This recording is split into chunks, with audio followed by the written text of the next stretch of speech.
Today's video is brought to you by Hex Gaming. Let me ask you a question. Do you need that competitive edge in that first-person shooter, third-person shooter? Are you just getting straight clapped by the competition? Or how about that raid in that console MMO? Do you need something to give you some ease for your next cooldown, make your rotation a little bit simpler? Need some customizable buttons? Or do you just want a flashy controller? Visit Hex Gaming today and use promo code TNEC127 to get 5% off anything you order in the Hex Gaming store.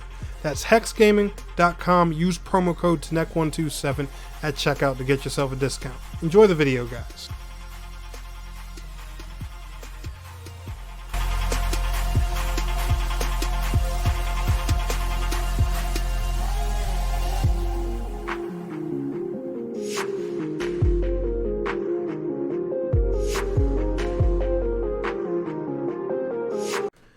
Hello, ladies and gentlemen, boys and girls. My name is TNEC127 and welcome back to TNEC FPS.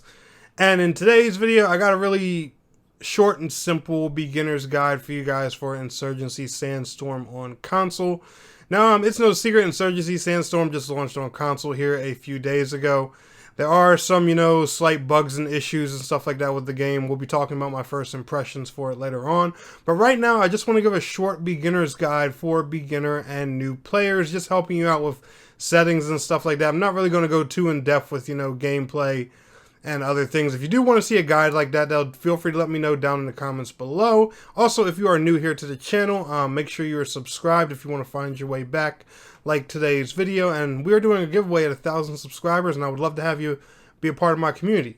And also, today's game was provided to us by Focus Home Entertainment, so special thank you to them for hooking us up with a review key. And with that being said, let's go ahead and get right on into today's guide. So, Insurgency Sandstorm is a brand new tactical shooter on consoles. Been on PC for a couple years now, and there can be a lot of confusing things in here, and some overwhelming simple stuff that can make your gameplay a lot easier with a few simple steps. So, when you first boot up Insurgency Sandstorm, I'm talking before you even play the tutorial, I want you to go to your settings. Now, one thing I do want to mention here is I am playing it on a next-gen console. I'm playing it on Xbox Series S. So if you're playing on a PlayStation 4 or Xbox One, there are a few things in here I want to mention that may not apply to you right away, but we'll get into those in a little bit. Now, the reason your settings are so important is because, it's your UI. It's how you view things and stuff like that. And this is a lot of stuff, that you guys should really pay attention to before you go in. For example, different team UI colors and stuff like that. If you're colorblind or anything, make sure you go and visit those settings. There's a few good ones in here showing the HUD. I would figure you'd want that on, but depending on the kind of experience you like, showing the fire mode selection, that's another important thing. But the part I want to visit the most is the controls and some stuff in the video options that we're going to talk about. When you first try Insurgency Sandstorm, if you don't change this right away, you're going to notice it has kind of a complex control scheme.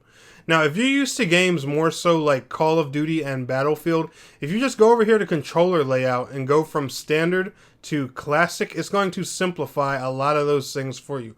It's going to make the pinging system one simple button. It's going to make swapping weapons one simple button. Like, for example, before I changed that control scheme, in order to switch to my pistol, I had to hold RB and use my right analog stick and a bunch of other crazy stuff just to swap weapons or swap to a grenade. And I was like, what? And that would get me messed up in a gunfight if I needed to swap to my pistol real quick because, God forbid my AR runs out. So yeah, that's one easy little tip. Hitting your controller settings. Now, one thing you want to be careful with in here is also your sensitivity, and the reason for that is because there's sensitivity settings in here. It more so favors a mouse and keyboard style of play. It is very sensitive and very, very precise. So you want to inch these up to setting that you're used to. Me, for example, I play on 0.8 and 0.9, and I'm slowly working my way up to a faster sensitivity. That's how I prefer to do things. However, a friend of mine, he went straight up to 2.0, and he could barely control his character. And as you guys can see, this has a really far range in sensitivity. So 2.0 was almost like triple of what he was used to, and he was just overwhelmed when he got in there. But you also want to take a look at all those things for every single type of site and stuff like that, and a lot of these dead zone options and things. Make sure you are going through these carefully and they're all comfortable to where you want them to be. But yeah, one big beamer I want to give you guys here is the controller layout. Put it on classic. It'll make your life a lot easier, especially if you're used to games like Call of Duty, Battlefield, Halo, or anything with a modern FPS control setting. Now, last but not least, there's one thing in here specifically I want you guys to check out. Now, if you're on a next-gen console, meaning Xbox Series X, S, or PlayStation 5, I would recommend knocking your field of view up, so that way you can have a wider range of view and see a lot more in the game. If you are on a last-gen console, my recommendation is bump this up slowly and see how it hinders your performance. The difference between last-gen and next-gen for these machines is next-gen plays it as a solid 60 frames per second. Last-gen plays it at 30. Now last-gen supports the full 4K, so they can have a crystal clear picture, but they don't get the frame rate advantage.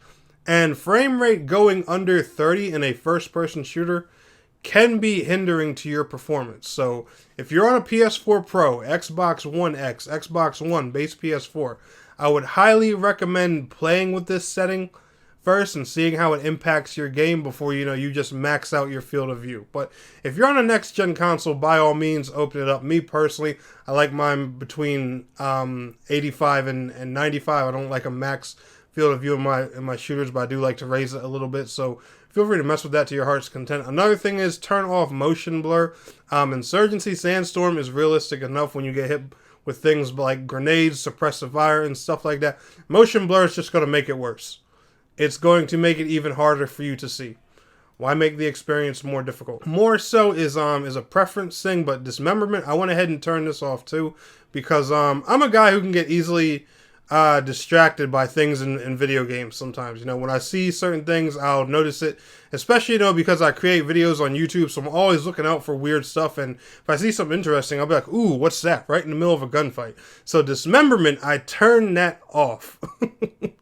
Because it would literally just distract me. Now, it's up to you. It's a tactical shooter. You might want that more realistic experience. But me personally, as a guy, who can get distracted easily by stuff that happens in a game, I went ahead and turned dismemberment off. So I would recommend motion blur off, definitely, and dismemberment. That's more so, just a thing of choice. And of course, audio settings and stuff like that. That's all preference. That is all up to you. But anyway, guys, I just figured I would mention, some of these settings and stuff like that for you guys to help you out here. It'll definitely make your life a lot easier, especially that control setting. If you forget anything in your controls and to do in your settings whatsoever, please at least remember to fix that control scheme. It'll make your life so much easier when playing Insurgency Sandstorm. But anyway, guys, y'all enjoyed today's video? Smack that like button. Special thank you again to Focus Home Entertainment for the review key. And I will see y'all in the next video. Peace out. Have a good one.